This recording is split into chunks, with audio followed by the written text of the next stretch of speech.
पीड़ा हरणहार हो, तुमको मेरा नमस्कार। सर्व जगत के अलंकार, प्रणाम तुम्हें मेरा हरवार। इन जगत के नाथ आपके चरणों में जाऊं बलिहार। भवसागर के शोषण करता, तुमको वंदन बारंबार। भवसागर के शोषण करता, तुमको वंदन बारंबार।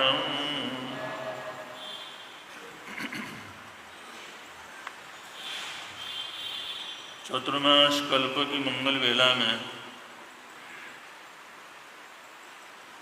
तपाचार का वर्णन चल रहा है। ज्ञानाचार, दर्शनाचार, चरित्राचार के बाद तपाचार का नंबर आता है।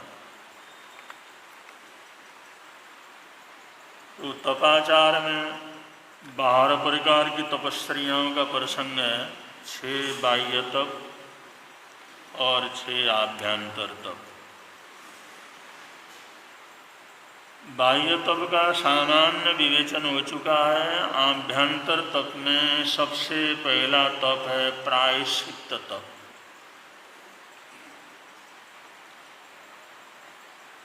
ये देखा आप लोगों ने, चाहे बाह्य तप हो चाहे आंतरिक तप हो, तप का तात्पर्य है कर्मों को निर्जरित करना, कर्मों को नष्ट करना। जो अनादि अनंत काल से हमारी आत्मा में जो कर्म पुद्गल और संस्कार हैं, उनको जला करके भस्म करना। अब जैसे लोहे को, सोने को कुंदन बनाना हो, लोहे को जला जला करके स्टील बनाना हो, तो उसमें बहुत ज़्यादा ताप देना पड़ता है। और एक तो लोहा होता है जिसके ऊपर जंग लग जाता है, और उसका जब इतना अधिक ताप उसको बार बार दिया जाता है तो स्टील बन जाता है, और वो सैकड़ों वर्षों तक पानी के अंदर पड़ा रहे तब भी जंग नहीं लगता।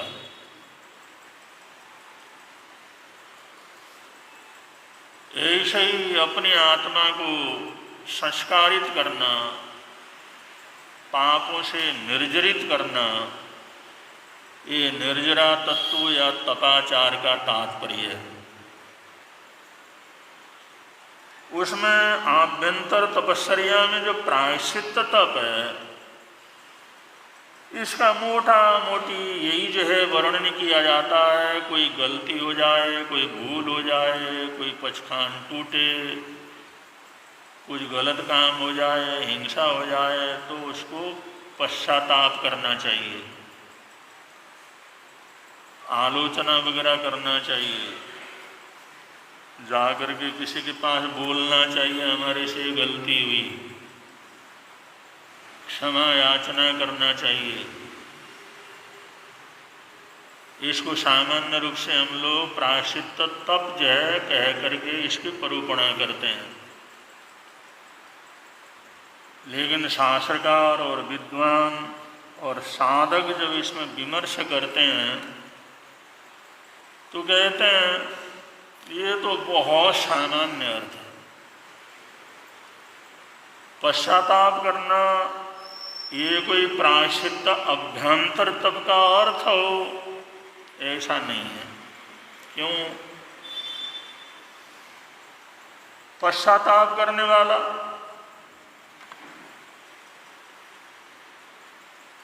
एक तो दुनिया के अंदर ऐसा कोई आदमी है नहीं जो पश्चाताप न करता। कोई दुनिया के अंदर खोजा नहीं जा सकता जो पश्चाताप जीवन के अंदर नहीं करता, क्योंकि गलतियां करता रहता। गलतियां करता है तो कुछ न कुछ नुकसान होता है, नुकसान होता है तो पश्चाताप करता है, हे भगवान ऐसा नहीं करता तो कितना अच्छा होता, मैंने ऐसा काम क्यों दिया, ऐसा क्यों किया, ऐसा क्यों बोला। पश्चाताप न करे ऐसा दुनिया के अंदर एक भी आदमी ढूंढना मुश्किल है। अच्छे बुरे सभी लोग पश्चाताप करते हैं, क्योंकि गलतियां करते रहते। और गलतियां करना और पश्चाताप करना, अगर इसको आभ्यंतर प्रायश्चित तत्व अगर हम समझें, ये तो हमारी नासमझी होती।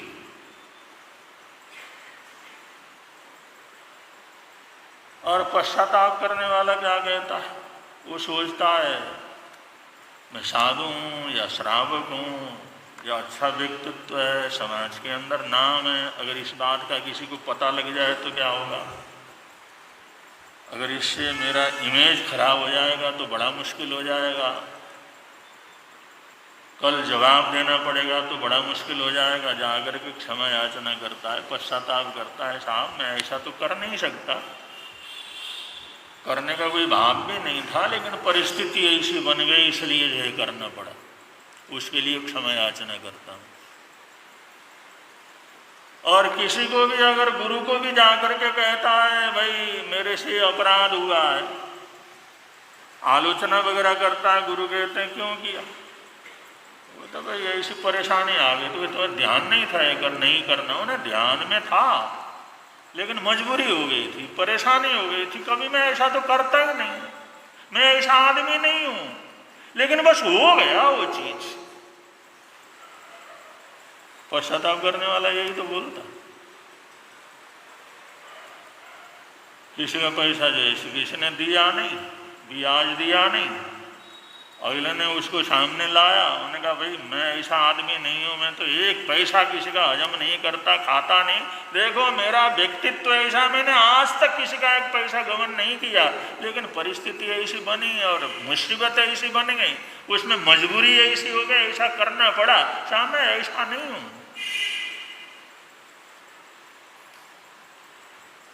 पश्चाताप करने वाला करता क्या है, सिर्फ अपने कर्मों की बुराई करता।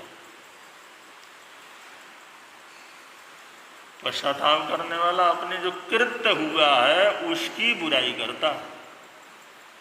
वो कहता मैं तो अच्छा आदमी हूँ, मेरा तो संस्कार ही ऐसा नहीं है, मैं तो बड़ा खानदानी आदमी हूँ, मैं तो कभी सपने में भी ऐसा नहीं सोच सकता, लेकिन बस मजबूरी हो गई, उसने ऐसा मजबूर कर दिया, परिस्थिति साहब ऐसी बन गई, ऐसा करना पड़ा।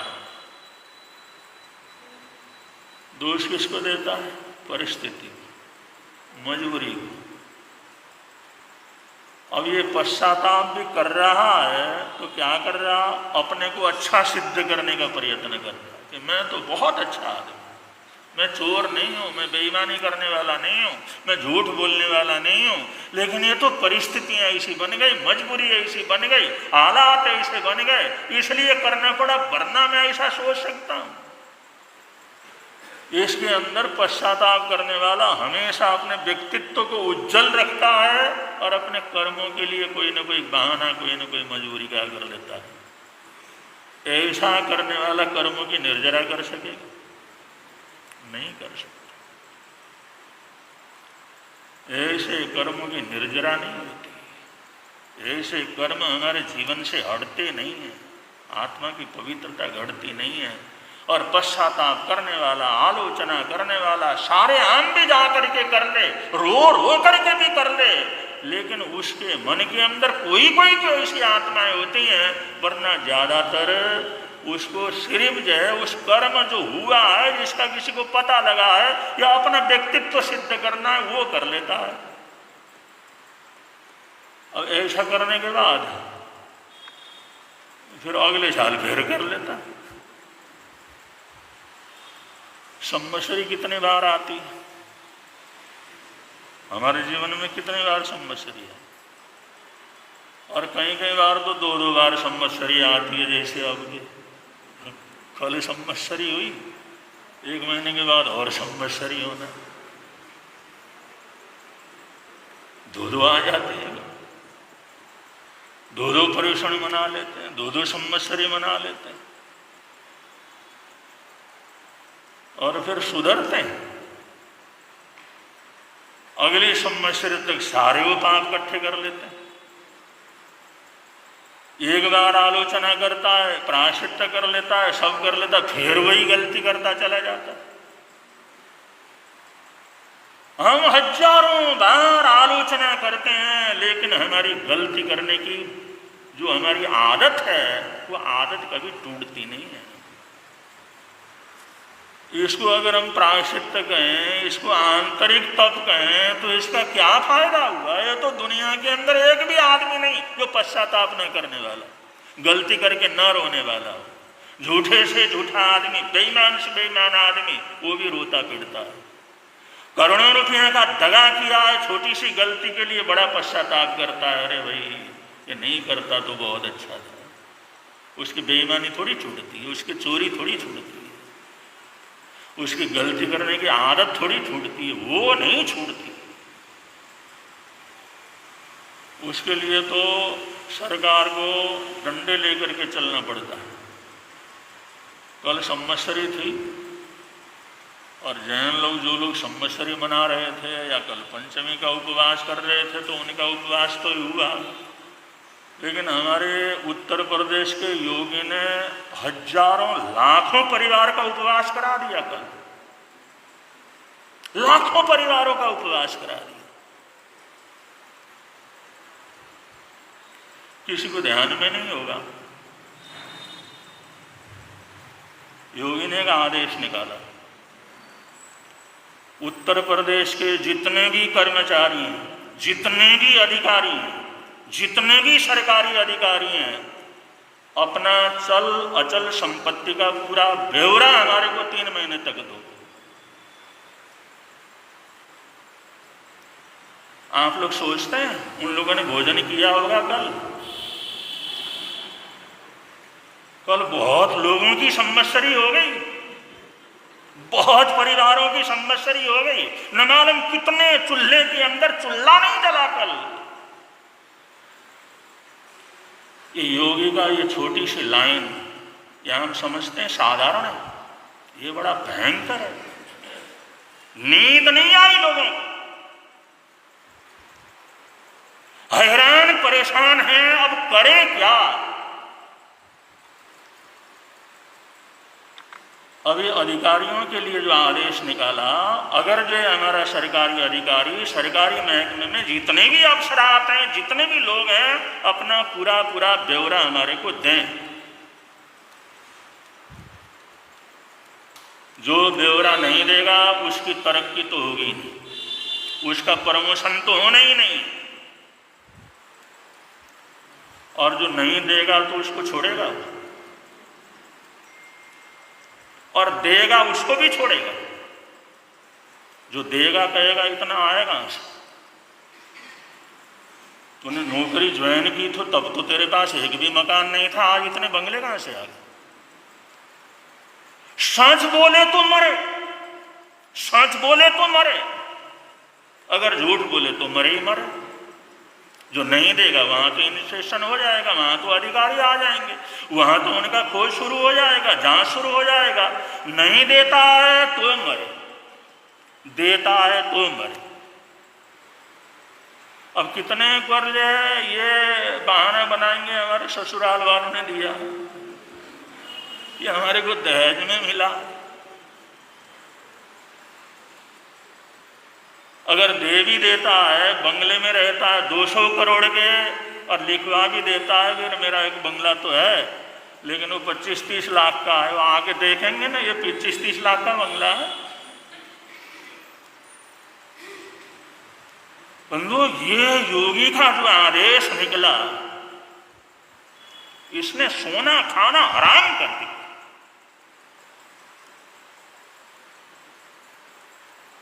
अपने अधिकारी लोग क्या सोचते हैं, वे एक सरकारी नौकरी मिल गई तो बस लूट लो किसी तरह से, कोई पूछने वाला नहीं।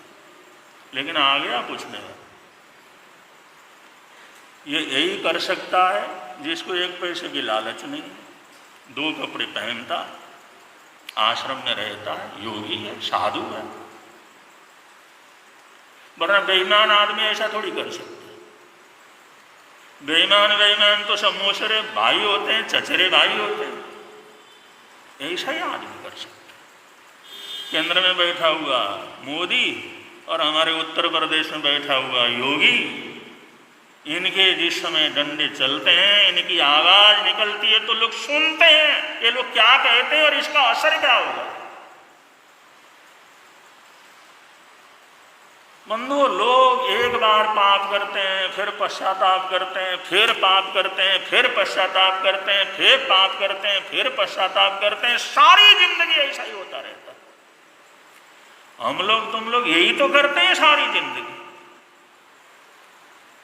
इसी को आंतरिक तप कहेंगे। यही हमारे को मोक्ष दिलवाएगा, इससे हमारी मुक्ति हो जाएगी, हम इससे परमात्मा बनेंगे। क्योंकि आप लोगों ने बाह्य तप को भी सुना, एक एक बाह्य तप के अंदर भी कितनी ताकत है। एक एक बाह्य तप भी कितना ताकत है, तो ये तो आंतरिक तपस्या है। तो ये हम शास्त्रों को, आगमों को पढ़ते तो हैं, लेकिन कितने ऊपर ऊपर ऊपर ऊपर ऊपर ऊपर जो है तैरते रहते, ऊपर ऊपर तैरते रहते। समुद्र देखते हैं, क्या बढ़िया समुद्र है भाई, क्या लहरें हैं, क्या बढ़िया है, क्या फर्स्ट क्लास है। हमने समुद्र को देख लिया। समुद्र को देखना तो तब होता है जब उसके अंदर घुसेंगे। जंगल देखते हैं, पहाड़, क्या हरियाली है, क्या महाराज कश्मीर देख करके आए, पहाड़ जाके अंदर भी गए जहाँ दिखा नहीं, वहाँ थोड़ी जाया जा सकता, वो तो दूर से देखते हैं तो अच्छा लगता है। हिमालय, क्या चांदी का पहाड़ है, क्या सुंदर है, क्या बढ़िया, ऊपर से तो पढ़ लेते हैं, लेकिन उस हिमालय में चढ़ो तो चढ़ते चढ़ते अपने पैर की अंगुलियां तक गिर जाती हैं उस ठंड के मारे। ऐसे ही हम अपने शास्त्रों को, अपने आगमों को, अपने भगवान की वाणी को ऊपर ऊपर से, दूर दूर से देखते हैं, दूर दूर से देखते हैं, क्या बढ़िया है, एकदम फर्स्ट क्लास है, महाराज ने बहुत अच्छा बतलाया, बहुत बढ़िया है। लेकिन उस बढ़िया को सही ढंग से समझना बड़ा मुश्किल काम। शास्त्रकार कहते हैं प्रायश्चित तप, ये रोज गलती करो और रोज है पश्चाताप करो, ये प्रायश्चित नहीं है। ऐसा अर्थ करेंगे तो इस अर्थ से तो कभी भी हमारी तरक्की नहीं हो। एक जीवन में जन्मों जन्मों के अंदर की तरक्की नहीं होगी।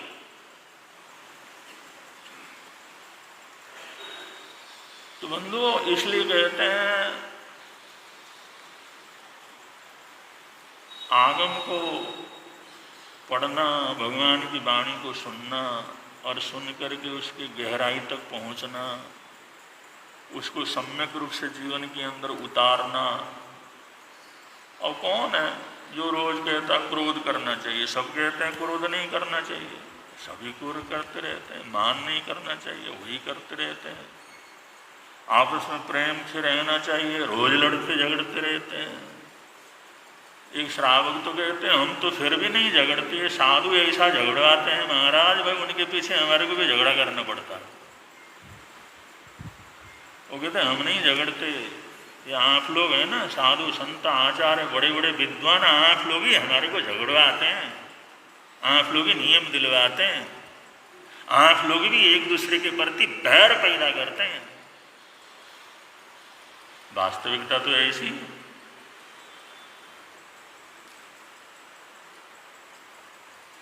एक संवत्सरी हो रही, 1 महीने के बाद दूसरी एक संवत्सरी हो रही, सामने में एक हो रही, भादम में। कोई श्रावक ऐसा नहीं है। किस आधार पर कर रहे हैं आप?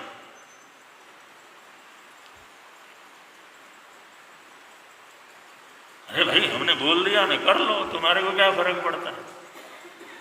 क्षमा याचना करना बुरा आएगा? तपस्या करना बुरा आएगा?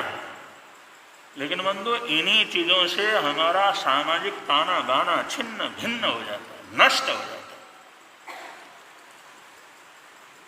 है। एक भाई किसी एक संप्रदाय को मानने वाला, दूसरा दूसरे गुरु को मानने वाला है। एक गुरु कहता अगले महीने जो संवत्सरी करना, एक गुरु कहता है कल ही कर लेना है। तो आपस में तो लड़ेंगे ना, घर में लड़ाई झगड़ा तो हो जाएगा ना। आपस में लड़ेंगे तो जो पढ़ने वाले विद्यार्थी का काहे को लड़ रहे हो भाई, उन्होंने कहा ये संवत्सरी उस दिन कर रहा, ये उस दिन कर रहा। मतलब फिर संवत्सरी का मतलब क्या हो? जो तुम मानो वो ठीक है, जो तुम नहीं मानो वो गलत। अब ये भगवान की बात तो नहीं रही ना, ये शास्त्र की बात तो नहीं रही ना। शास्त्र की बात होती तो एक ही जगह होती। जब आप लोग अलग अलग कर लेते हैं, अलग अलग कर लेते हैं, तो ये तुमने ही तो बनाया हुआ है, कोई भगवान का बनाया हुआ थोड़ी है। आज के युवकों को वैज्ञानिक ढंग से समझाना, तर्क को तर्क से समझाना बड़ा मुश्किल का काम हो जाता है। इसलिए उनके मन के अंदर श्रद्धा नहीं बैठती। इस भेदभाव जो हमारा जो ताना बाना टूटता है ना समाज का, वो सबसे बड़ा नुकसान होता है। संवत्सरी करने को कभी कर लो, क्षमा याचना करने को कभी कर लो, तपस्या करने को कभी कर लो, निर्जल उपवास करने को कभी कर लो, लेकिन हमारा ऐसा भी काम नहीं होना चाहिए जिससे हमारा ताना बाना वो छिन्न भिन्न। चलता है लेकिन फिर भी चलना चाहिए, लेकिन समझना भी चाहिए, चीज़ों को समझना भी चाहिए। समझेंगे, सही ढंग से समझेंगे तो समझ करके चलते हैं तो अच्छा रहता है। तो हम प्रायश्चित तत्व का वर्णन करते हुए कह रहे हैं, बहुत विद्वान हैं, साधक हैं, वो कहते हैं जो तुम समझते हो, जो तुम लिखते हो, जो तुम थोकड़ों में रोज पढ़ते हो, भाई गलती करना फिर उसके बाद पश्चाताप करना, गलती करना पश्चाताप करना, यही प्रायश्चित तप है। वो कहते हैं ये कोई प्रायश्चित तप नहीं, ये तुम्हारा पारिवारिक ढांचे के लिए तो ठीक है, पुण्यवानी के लिए तो ठीक है, अब ये जो सामाजिक व्यवस्था के लिए तो ठीक है, तुम्हारे सांसारिक रगड़े झगड़े को ख़त्म करने के लिए तो ठीक है। झगड़ा हुआ फिर क्षमा याचना कर ली, चलो भाई ख़त्म हो गया, अगले साल का अगले साल देख लेंगे, इसके संसार के लिए तो ठीक है, लेकिन आध्यात्म के लिए तो इसका कोई मूल्य नहीं। जीवन कल्याण और आत्म कल्याण के लिए तो इस अर्थ का कोई मूल्य नहीं है। तो है क्या? ये आगे जैसे कोई बतलाएंगे शास्त्रकार, आप लोगों को बतला देंगे हम लोग, तो बड़े प्रेम से बोलोगे। मिलता है आनंद प्रभु की वाणी से, मिलता है आनंद प्रभु, धर्म है लगता प्यारा प्यारा, धर्म है लगता प्यारा, पापों की वह बहती धारा, पापों की वह बहती धारा, हो जाती है बंद प्रभु की वाणी से, हो जाती है बंद प्रभु की वाणी से, मिलता है प्रभु की वाणी से, मिलता है आनंद प्रभु वाणी से। आज हमारे बीच में बहुत से हमारे श्रावक श्राविकाएं उपस्थित हैं। ठेठ कलकत्ता से भवानीपुर अहिंसा भवन, वहाँ से जैन भ्रातृ सभा, उनके अध्यक्ष श्री हरीश जी जैन आए हुए हैं, खड़े हो जाओ। वहाँ के संघ ने इन युवकों को कार्यभार सौंपा हुआ है और बड़े अच्छे ढंग से चला रहे हैं। तो हरीश जी वहाँ के प्रधान यहाँ पर आए, उनको बहुत बहुत मंगल कामनाएं देते हैं। खेड़ बम्बई से श्री ललित जी जैन पूरे परिवार के साथ आए हुए हैं। ललित जी आए हुए भी खड़े हो जाएं। ये भी बड़ा गुरु भक्त परिवार है। ये मेवाड़ के रहने वाले हैं और इनका पूरा परिवार जो है आराध्य गुरुदेव के प्रति बड़ी श्रद्धा रखता है। जहाँ जहाँ पर गुरुदेव का आना हुआ जाना हुआ खूब लाभ लिया। और किरण श्रीमती किरण जी बेंगलोर से यहाँ पर आए हुए हैं। कल का आयन मिल, आज का पारना, आज का दोपहर का सत्संग पूज्य फूलचंद जी महाराज साहब के दीक्षा जयंती के उपलक्ष्य में, उसमें सारे कार्यक्रमों में भाग लेने के लिए उनको भी बहुत बहुत मंगल कामनाएं सद्भावनाएं देते हैं। और कल एकासना है। एकासना कल गुरु महाराज की दीक्षा जयंती के उपलक्ष्य में एकासना महोत्सव और एकासना करवा रहे हैं। बहुत पुरानी हमारी संस्था है गुरु प्रवर्तक शांति संघ। उनके युवक गुरु महाराज के बाद 1985 से अब तक एक भी सुदी पंचमी खाली नहीं गई है जिस दिन 24 घंटे का जाप न करवाते। जो उनकी समाधि बनी तब भी जी जान से ये युवक लगे रहे। उसके बाद भी लगातार पंचमी का जाप चलता है और अनेक सेवाओं के अंदर लगे हुए हैं। अब तो हमारे शांति संघ के युवक अब तो बड़ी सभा के अंदर पहुंच गए। सभी कारोबार में भी, धंधे में भी, अधिकारों में भी और समाज के पदों में भी बड़ी प्रतिष्ठा प्राप्त की है। तो शांति संघ के युवकों की तरफ से कल के जो है एकासनों की व्यवस्था उन्होंने जो जो किया आप लोगों को बतलाया। उनकी स्मृति में उनके दीक्षा जयंती के ऊपर एकासना तो सबको कर लेना चाहिए। और शांति संघ वाले ऐसा एकासना कराएंगे, करने के बाद दूसरे दिन तक भूख तो लगेगी नहीं।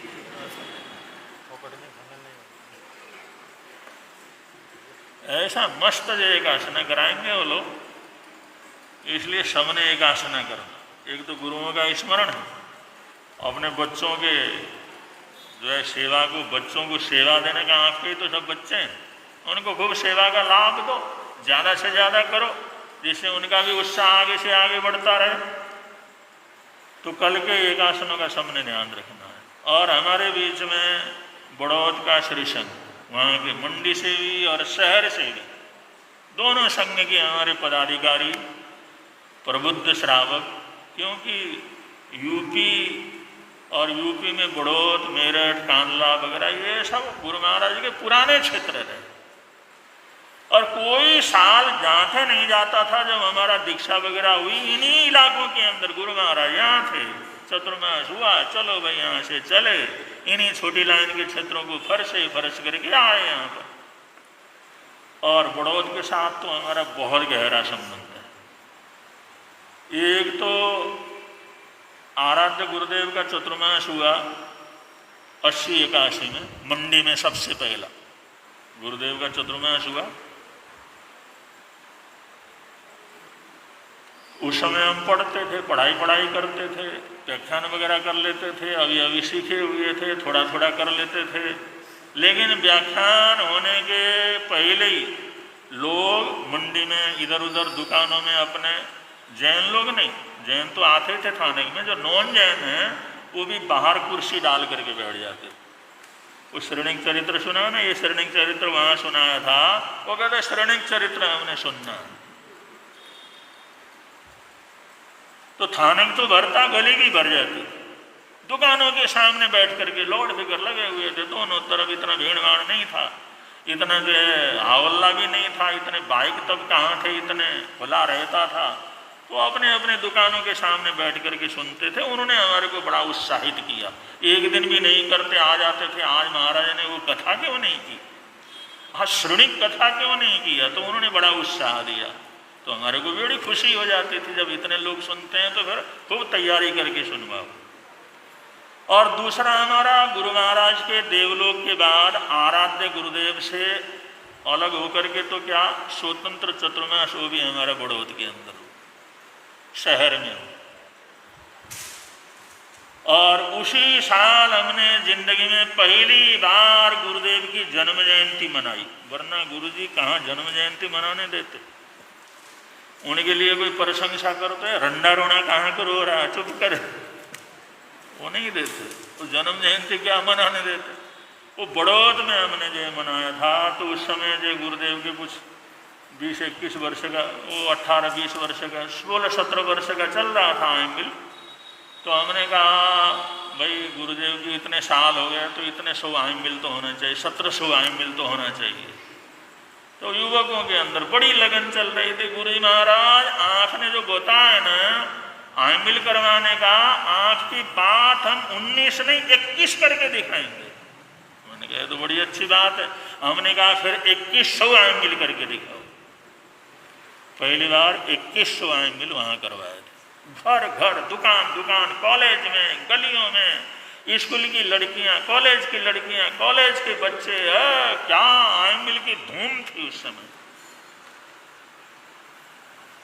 और उसी चतुर्मास का ये फल है, हम छोटी सी उम्र में उपाध्याय पद हम जानते भी नहीं थे, आचार्य आनंद ऋषि महाराज साहब ने हमारे को उपाध्याय बना दिया। हम तो समझते भी नहीं थे ये पद क्या। नाम तो जन्म से सुना हुआ था, हमारे पिताजी का नाम ही उपाध्याय था, वासुदेव उपाध्याय, तो अपने लिए कोई खास बात थी नहीं। लेकिन उस समय भी काफी हौला चलता था उपाध्याय बनने के लिए, काफी हमारे को समझता नहीं था, हम तो जन्म से ही थे। तो ये बड़ौद का हमारा चतुर्मास है। बड़ौद वाले खूब जाते थे नगर के अंदर, वो पूछते थे किसका चतुर्मास है। अब ये लोग प्रशंसा करते ही होंगे ना खूब, वो प्रशंसा करने का ही तो परिणाम है। पंजाब में मेरे से बड़े बड़े इतने संत, इतने बड़े बड़े विद्वान संत, अधिकारी संत, उनके बावजूद हम छोटे से संत, 13-14 वर्ष की हमारी दीक्षा, हमारे को श्रवण संघ का उपाध्याय पद की जिम्मेदारी दी आचार्य आनंद ऋषि महाराज साहब ने। ये भी हमारी उपलब्धि, ये सब बड़ौद चतुर्मास की है। और बाद में भी गुरुदेव के साथ चतुर्मास किया। और हमारी माता जी कभी भी आते थे, कभी भी आते थे माता जी। वो 90-92 वर्ष की उनकी उम्र थी। वो कहते विशाल मेरे को एक आशीर्वाद दे दे। मैंने कहा माँ तो आशीर्वाद देते हैं, हम तो बेटे हैं। अरे तुम संत हो ना, हम तो गृहस्थ हैं, तुम तो संत हो, मेरे को एक आशीर्वाद, बस एक आशीर्वाद देना। मैंने क्या देना?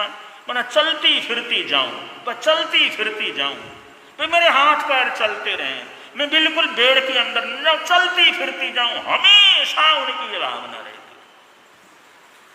और बंधु बड़ौद हमारा चतुर्मास था। वो थानक में आने के लिए तैयार होकर के बैठे थे, और जिस घर के अंदर रुके हुए थे वो भाई दिगंबर परंपरा से भी थे, मंदिर में गए हुए थे, कपड़े सारे पूजा के पहन करके। वो जिस समय आए वहाँ से थानक में आना था, देखा माता जी को तो पसीने पसीने हो रहे हैं। उन्होंने उसी समय उन्हीं वस्त्रों में उठाया और सीधा हॉस्पिटल के अंदर लेकर के गए। हमारे पास सूचना आई प्रवचन से, थोड़ा सा प्रवचन हमारा हुआ ही था कि माता जी हॉस्पिटल के अंदर हैं। और जे फिर हम फटाफट गए, जो भी हुआ उसी दिन उनका देवलोक गमन हुआ। चलते फिरते चलते फिरते चलते फिरते गए, हमेशा आशीर्वाद मांगते थे, चलते फिरते जाते। और हमारी बड़ी बहन भी आई हुई है, ये हमारे लिए माता के समान है, क्योंकि हमारे को पाला पोसा इन्होंने। ये हमारे 13-14 साल जो है बड़ी उम्र की बड़ी हैं, और इन्होंने भी अपने बेटे अपने पोते सब जैन समाज को समर्पित किए हुए। उदित मुनि महाराज साहब आपके बेटे हैं, पद्म मुनि महाराज साहब आपके बेटे हैं, उदित मुनि महाराज साहब जो सेवा में समर्पित हैं आपके पोते हैं, तीर्थेश मुनि जी महाराज साहब। तो ऐसे अब ये हिम्मत अपने लट्ठी लेकर के फटाफट भागती हैं, अभी भी 80-82 वर्ष की उम्र, 84 वर्ष में हुए चले। और उनने जिंदगी के अंदर कभी वहां दवाई बूटी नहीं ली।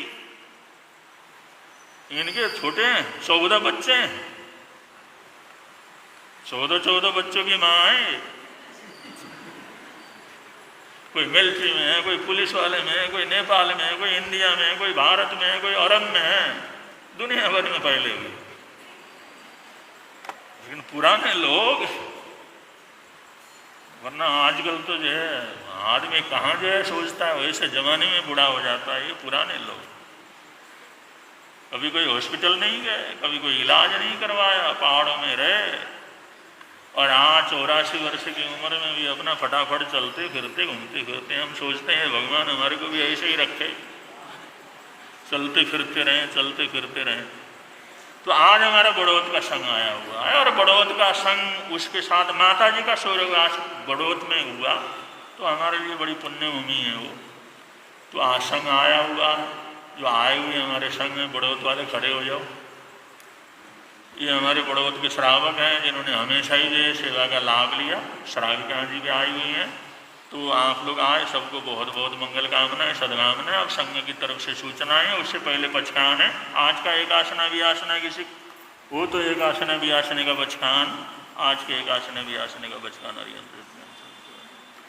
वो सरे। आज के आयमिल का प्रत्याख्यान, आज 22 तारीख का आयमिल मोना जैन का है, अगर आए हुए हैं तो।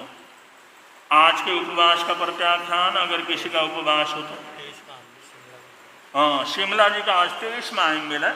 शिमला माता शिमला जी, उनका आज 23वें आयमिल का बचखान तपस्या करने वालों को, तपस्या करने वालों को आज का जो जाप है,